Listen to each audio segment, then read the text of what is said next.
Assalamualaikum warahmatullahi wabarakatuh. Yang terhormat Bapak Syahwildan selaku dosen mata kuliah penganggaran dan teman-teman sekalian. Di sini kami kelompok 5 ingin mempresentasikan tentang anggaran kas, yaitu yang berjudul Make Your Kid a Money Genius. Sebelumnya izinkan saya selaku moderator untuk memperkenalkan diri. Saya Viviana Pertiwi, dan yang pertama ada rekan saya yaitu Alfia Yunita, ada Syahla Mutia, ada Chania Mashrifah, dan ada Saskia Ririn. Baik, lanjut aja ke slide pertama. Saya Alfia Yunita Indriani yang akan menyampaikan pengertian, tujuan, dan manfaat dari anggaran kas yang sudah disampaikan oleh moderator tadi. Nah, di sini sebelum kita membahas cara menyusun dan menganalisis anggaran kas, kita perlu tahu nih dan memahami dengan benar apa sih yang dimaksud dengan anggaran kas. Jadi, anggaran kas atau cash budget adalah sebuah rencana yang disusun secara sistematis untuk memuat estimasi penerimaan dan pengeluaran kas untuk entitas dalam periode tertentu, dengan tujuan sebagai alat perencanaan, pengendalian, dan dasar pengambilan keputusan. Ada 3 kata kunci di sini yang perlu digarisbawahi sama teman-teman. Yang pertama ada sistematis, artinya yang disusun dengan metode yang terstruktur, bukan asal kira-kira. Kemudian yang kedua ada estimasi. Anggaran kas adalah dokumen perencanaan masa depan, bukan catatan yang kejadian dari masa lalu. Yang ketiga, dengan periode tertentu, anggaran kas selalu terikat pada rentan waktu yang jelas, karena setiap ada pengeluaran atau pemasukan pasti semuanya dicatat tanggalnya, seperti itu. Jadi ada satu konsep yang sering membingungkan teman-teman semua, dan mungkin saya bisa meluruskan sedikit. Jadi kas ini tidak sama dengan laba ya teman-teman. Jadi ada contoh, bayangin sebuah perusahaan properti kayak berhasil menjual 10 unit rumah dalam 1 bulan. Di atas kertas laporan laba ruginya tuh terlihat bagus, tapi jika semua penjualan itu dilakukan secara kredit dan pembayaran baru bisa diterima nih 6 bulan kemudian, maka bulan ini perusahaan tersebut tidak punya cukup uang tunai untuk membayar gaji karyawan atau tagihan operasional. Inilah yang disebut dengan krisis kas, meskipun perusahaan sebenarnya untung. Jadi selanjutnya ada konsep kedua, bahwa anggaran kas ini nggak selalu berbasis periode. Kita tahu kapan kas akan masuk dan kapan kas akan keluar, dan ini memungkinkan kita untuk merespon lebih cepat jika ada ketidaksesuaian. Nah, yang ketiga ada anggaran kas yang berfungsi sebagai alat pengendali. Jadi dengan membandingkan angka yang sudah dianggarkan dengan realisasi yang terjadi, manajemen bisa langsung nih mendeteksi di mana ada penyimpangan dan segera mengambil tindakan korektif. Jadi setelah kita paham sama pengertiannya, sekarang kita lihat nih, mengapa sih anggaran kas ini begitu penting dan apa aja tujuan dan manfaat secara konkretnya, seperti itu. Kemudian selanjutnya ada tujuan dan manfaat anggaran kas. Jadi anggaran kas itu bukan sekedar formalitas administratif atau dokumen yang disimpan di laci. Ada beberapa manfaat nyata yang bisa dirasakan ketika anggaran kas disusun dan dijalankan dengan benar.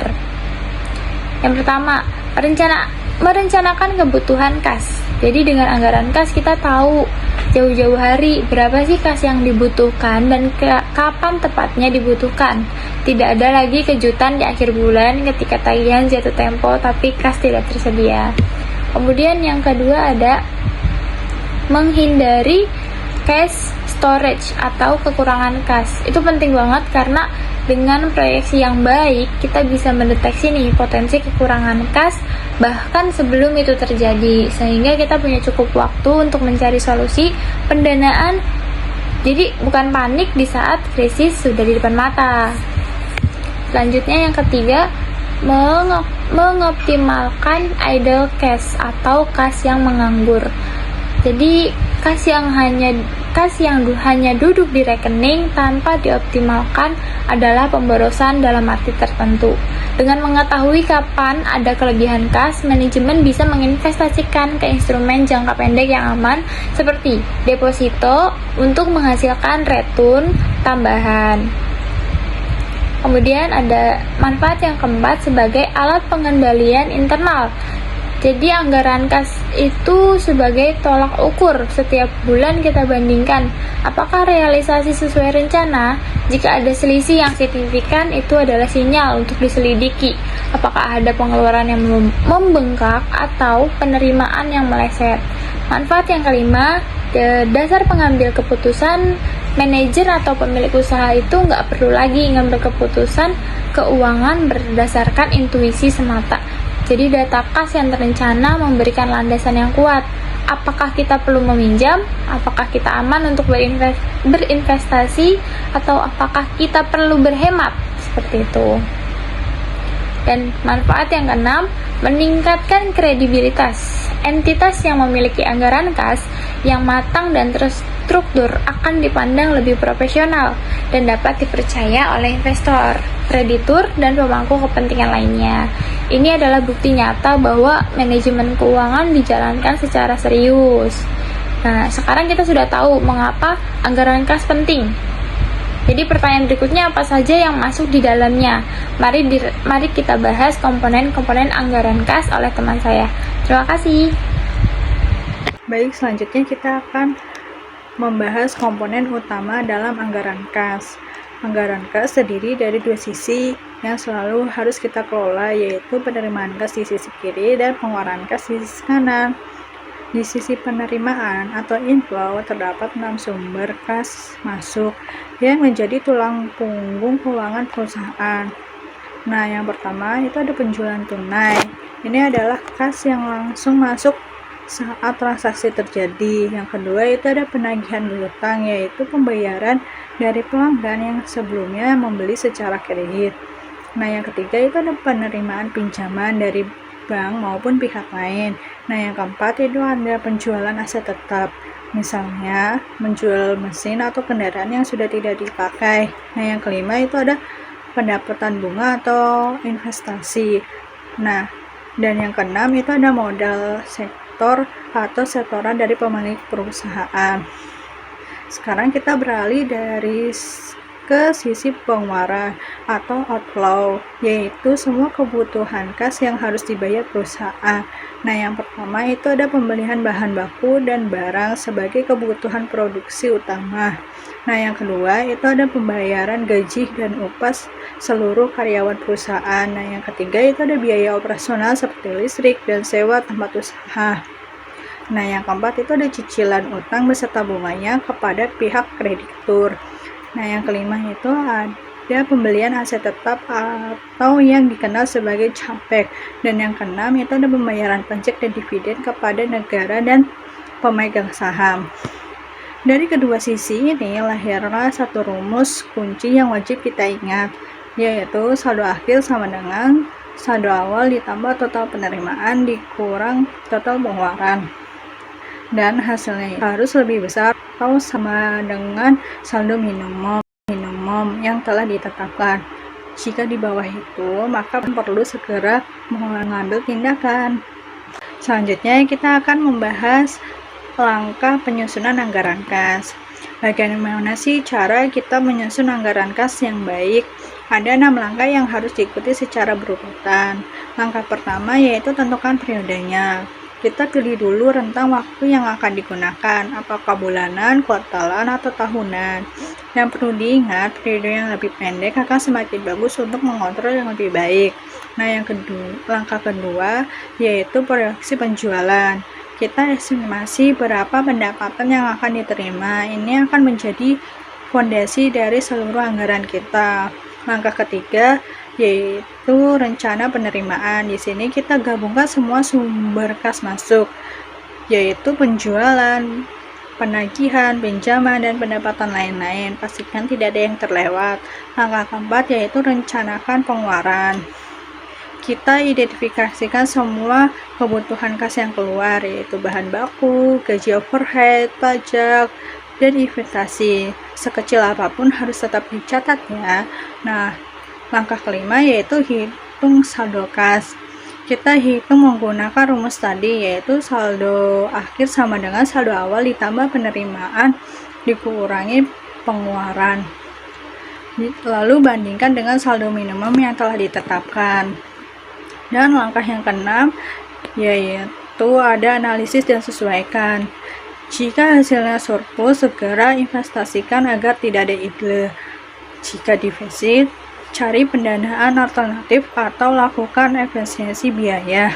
Itulah 6 langkah penyusunan anggaran kas yang simetris dan struktur. Oke, yang selanjutnya di sini ada format tabel dan contoh anggaran kas. Jadi, inilah wujud nyata dari anggaran kas dalam format tabel per 3 bulan.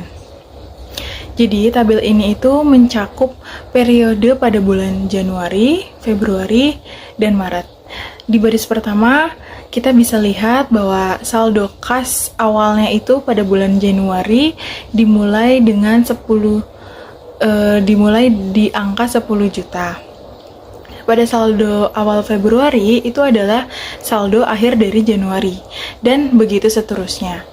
Ini membuktikan bahwa anggaran kas ini adalah dokumen yang saling terhubung antar periodenya. Lalu pada bagian penerimaan, total penerima kas pada bulan Januari itu adalah 45 juta. Itu terdiri dari penjualan tunai sebesar 30 juta dan penagihan piutang sebesar 15 juta.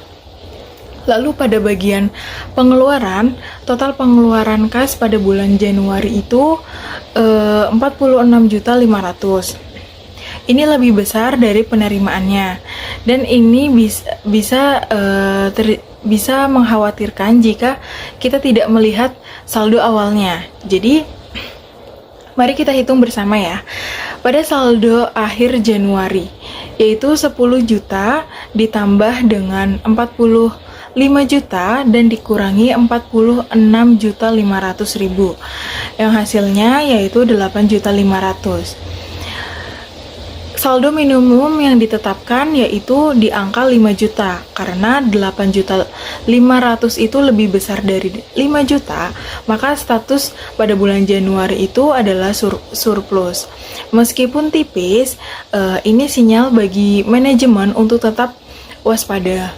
Kemudian pada bulan Februari dan bulan Maret, kondisinya ini mulai membaik.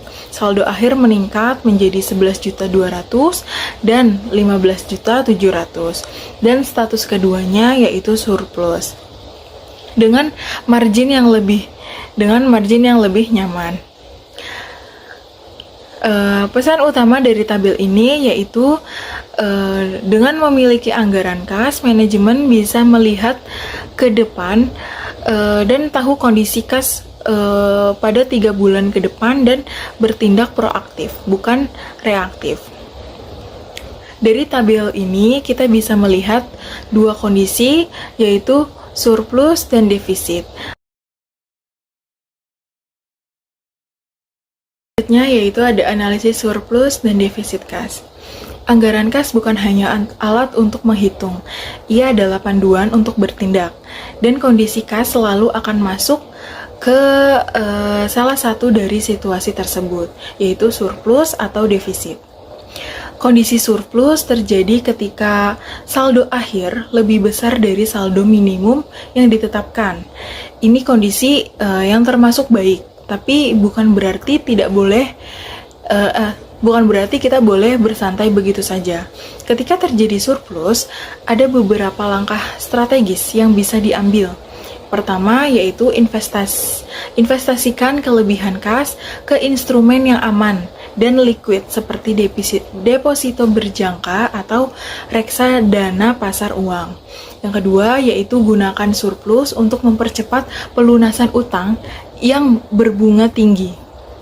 Ini secara efektif menghasilkan return secara setara dengan bunga yang bisa kita hemat.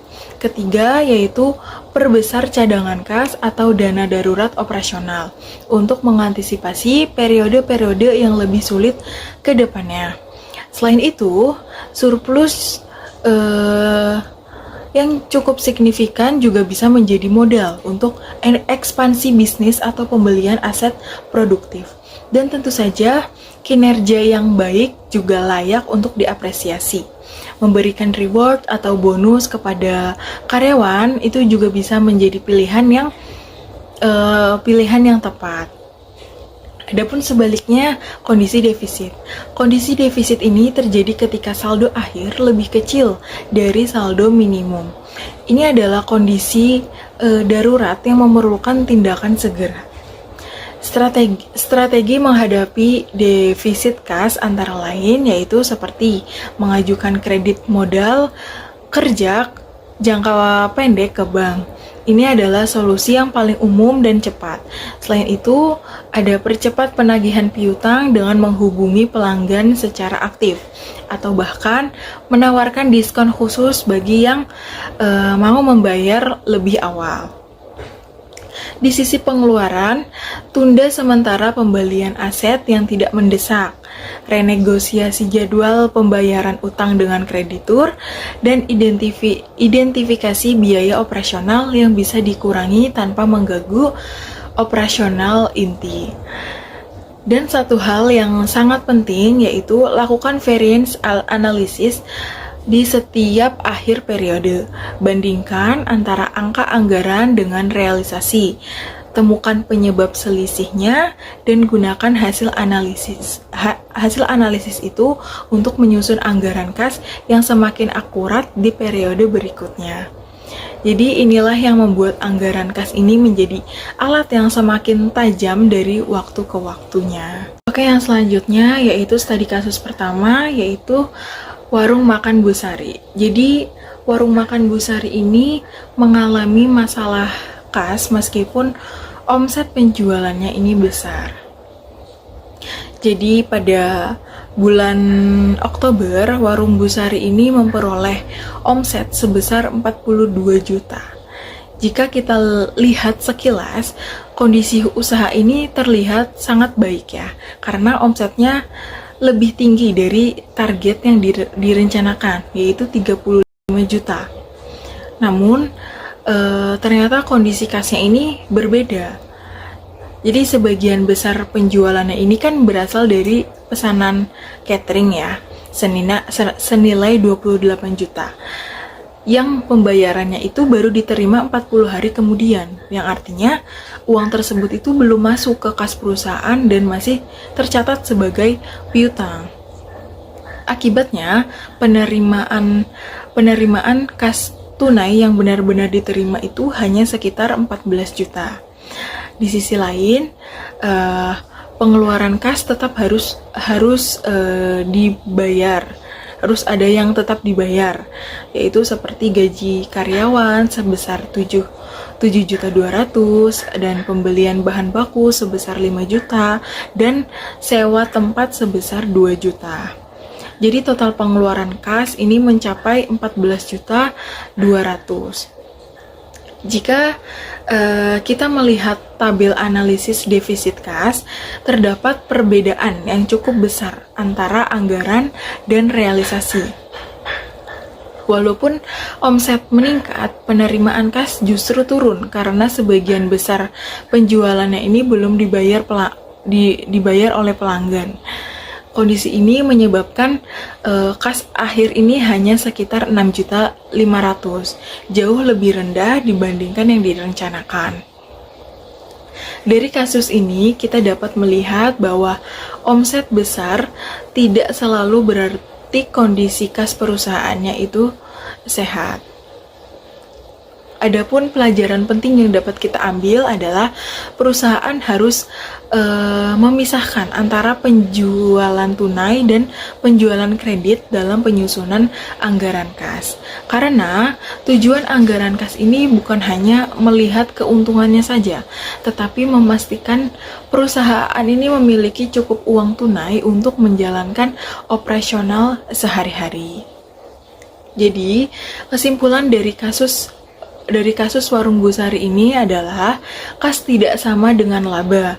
Sebuah usaha dapat terlihat menguntungkan tetapi tetap mengalami kesulitan keuangan apabila sebagian besar pendapatannya ini masih berupa piutang. Selanjutnya, saya akan membahas pada studi kasus kedua, yaitu PT Garuda Indonesia Tbk pada masa pandemi COVID-19. Sebelum pandemi, penerimaan kas Garuda Indonesia berasal dari berbagai kegiatan usaha, antara lain seperti penjualan tiket domestik, penjualan tiket internasional, pendapatan kargo, pendapatan bagasi tambahan, pendapatan layanan penerbangan lainnya, dan kerjasama bisnis dengan anak perusahaan. Dengan berbagai sumber pendapatan tersebut, kondisi kas perusahaan relatif stabil. Namun, situasi itu berubah drastis ketika pandemi COVID-19 ini terjadi. Pembatasan perjalanan menyebabkan banyak penerbangan yang dibatalkan dan jumlah penumpang juga menurun secara signifikan.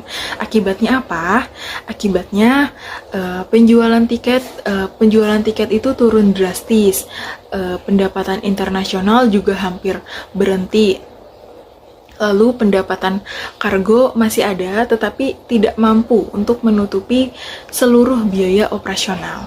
Dan arus kas masuk juga mengalami penurunan yang sangat besar. Sementara itu, pengeluaran kas perusahaan yang tetap tinggi.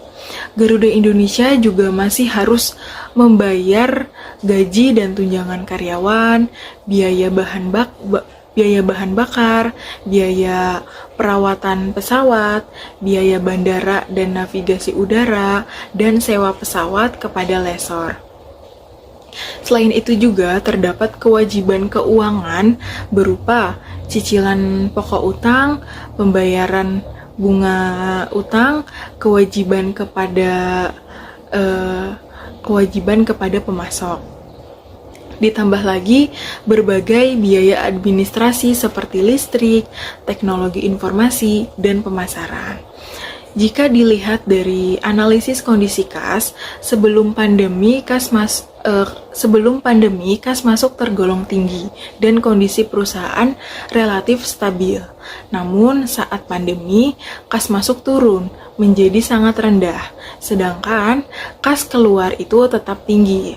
Akibatnya, perusahaan ini mengalami defisit kas dengan tingkat risiko yang jauh lebih tinggi. Untuk memperjelas kondisi tersebut dapat dilihat pada simulasi anggaran kas, yaitu pada saldo awal kas itu sebesar 500 miliar. Kemudian perusahaan menerima kas sebesar 200 miliar, sehingga total kas yang tersedia menjadi 700 miliar. Namun, pengeluaran operasionalnya itu mencapai 600 miliar dan ada pembayaran utang sebesar 250 miliar. Dengan demikian, saldo akhir kas menjadi minus 150 miliar yang menunjukkan terjadinya defisit kas. Jika dihubungkan dengan materi anggaran kas, kasus Garuda Indonesia menunjukkan pentingnya membandingkan total penerimaan dan total pengeluaran kas. Ketika pengeluaran lebih besar daripada penerimaan, perusahaan perlu mengambil langkah perbaikan, seperti restrukturisasi utang, efisiensi biaya operasional, menunda investasi yang tidak mendesak, dan menambah sumber pendanaan. Langkah-langkah tersebut memang dilakukan oleh Garuda Indonesia selama proses pemulihan perusahaan ini. Jadi, kesimpulan untuk kasus PT Garuda ini yaitu pandemi menyebabkan penurunan penerimaan kas yang jauh lebih besar dibandingkan penurunan pengeluaran kas. Akibatnya, Garuda Indonesia mengalami defisit kas yang signifikan. Kasus ini menunjukkan bahwa perusahaan itu harus selalu memperbarui anggaran kas setiap terjadi perubahan kondisi bisnis yang drastis agar dapat mengantisipasi risiko keuangan sejak dini. Oke, dari kedua studi kasus tersebut dapat kita tarik kesimpulan bahwa anggaran kas ini memiliki peran yang sangat penting dalam menjaga kelangsungan usaha, baik perusahaan kecil seperti Warung Busari maupun perusahaan besar seperti Garuda Indonesia dapat mengalami masalah keuangan apabila arus kas tidak dikelola dengan baik. Oleh karena itu, penyusunan dan pengawasan anggaran kas harus dilakukan secara tepat agar perusahaan dapat menghindari risiko defisit kas dan menjaga keberlangsungan operasionalnya. Lanjut, di sini ada bedah buku yaitu tentang Make Your Kid a Money Genius Even If You're Not. Lanjut, ada struktur bab buku. Bab pertama yaitu ada rules atau bicara uang dengan anak. Orang tua atau guru keuangan pertama bicara jujur soal kas dan anggaran keluarga. Bab kedua itu ada save more atau tabungan lebih banyak, tabungan otomatis atau prinsip saldo minimum anggaran kas. Bab ketiga ada hard work, kerja keras, terbayar, yaitu pemasukan stabil, proyeksi, penerimaan kas lebih akurat. Ada bab 4 yaitu drop debt atau hindari utang, utang atau beban pengeluaran kas yang menguras saldo, pengeluaran kas yang menguras saldo harus dianggarkan. Bab 5 yaitu ada smarter spending atau belanja cerdas, belanja terencana atau kontrol arus kas keluar. Bedakan need versus wants. Ada bab 6 yaitu get insured, lindungi dengan asuransi, yaitu premi pengeluaran kas rutin yang wajib masuk anggaran. Ada bab 7 yaitu ada the plain truth about investing, surplus kas atau investasi, bukan buka akun saham untuk remaja atau buku bed idea. Yang bab ke-8 yaitu give back, donasi dan berbagi, alokasi, donasi atau pos pengeluaran kas yang direncanakan bukan inklusif. Ada bab 9 yaitu tentang collect atau keputusan finansial terbesar. Biaya kuliah atau pengeluaran kas terbesar harus direncanakan jauh hari. Lanjut, ada konsep buku anggaran kas, konsep buku tabungan otomatis atau bab 2. Isi buku asli yaitu make saving automatic, don't rely on willpower, make it routine atau sisihkan sejak penerimaan uang. Relevansi anggaran kas, prinsip saldo minimum kas, cadangan harus disisihkan dulu sebelum dialokasikan ke pengeluaran lain. Ada need versus wants. Isi bukunya yaitu reset Dux Unif atau anak tak dilatih menahan diri atau lebih rentan masalah kredit di usia dewasa. Ada dalam anggaran kas, pisahkan pengeluaran wajib need versus tidak wajib want sebelum kas keluar. Hindari hutang atau bab 4. Hampir di setiap aspek keuangan lebih baik tidak berutang. Cicilan atau beban kas rutin. Cicilan utang masuk pos pengeluaran kas, utang berlebih atau risiko defisit kas berkepanjangan. Dana darurat yaitu ada bab 2 dan 3. Bangun emergency fund 3-6 bulan biaya hidup penting sebelum investasi apapun. Saldo minimum dalam anggaran kas berfungsi persis sebagai buffer atau dana darurat operasional. Investasi cerdas itu ada di bab 7. Pembuka akun saham untuk remaja adalah Astray Up Bed Idea, fokus ke indeks fund jangka panjang. Surplus kas, investasi instrumen aman dulu atau deposito reksadana pasar hutang, buku spekulasi. Menjelaskan beberapa aturan dari buku Make Your Kid a Money Genius yang memiliki keterkaitan langsung dengan konsep anggaran kas. Aturan kelima adalah jujur soal kesalahan keuangan masa lalu. Dalam penyusunan anggaran kas, kita perlu menggunakan data yang nyata dan realistis. Jika sebelumnya pernah melakukan kesalahan dalam mengelola keuangan, kesalahan tersebut harus dijadikan pelajaran agar anggaran yang dibuat lebih akurat dan sesuai kondisi sebenarnya. Aturan ke-6 adalah jangan berbohong soal kondisi keuangan. Transparansi sangat penting dalam pengelolaan kas. Dengan mengetahui kondisi keuangan yang sebenarnya, baik dalam keluarga maupun perusahaan, maka keputusan yang diambil akan lebih tepat dan risiko masalah keuangan dapat diminimalkan. Selanjutnya, aturan ketujuh yaitu mengenali financial baggage atau kebiasaan keuangan buruk di masa lalu. Kebiasaan boros atau pengeluaran yang tidak terkontrol perlu diidentifikasi agar tidak terulang kembali. Dalam anggaran kas, hal ini membantu kita mengendalikan pengeluaran dan menjaga keseimbangan arus kas. Aturan ke-8 adalah jangan biarkan anak terjebak konflik keuangan. Anak yang memahami kondisi keuangan keluarganya secara sehat akan lebih siap mengelola keuangannya sendiri di masa depan. Hal ini menunjukkan pentingnya pendidikan keuangan sejak dini agar seseorang terbiasa membuat perencanaan dan anggaran yang baik. Kemudian aturan ke-9 yaitu ajarkan secara bertahap, bukan mendadak. Kemampuan menyusun anggaran tidak muncul secara instan, tetapi perlu dilatih secara bertahap. Sama seperti dalam penyusunan anggaran kas, seseorang dapat memulai dari anggaran sederhana sebelum mengelola keuangan yang lebih kompleks. Terakhir, aturan ke-12 yaitu jangan ikut-ikutan gaya hidup orang lain. Salah satu penyebab utama pengeluaran melebihi anggaran adalah keinginan untuk mengikuti gaya hidup orang lain. Oleh karena itu, disiplin dalam mengendalikan pengeluaran menjadi kunci agar kondisi kas tetap sehat dan tidak mengalami defisit. Sebagai kesimpulan, terdapat 4 poin utama yang dapat kita ambil dari materi ini.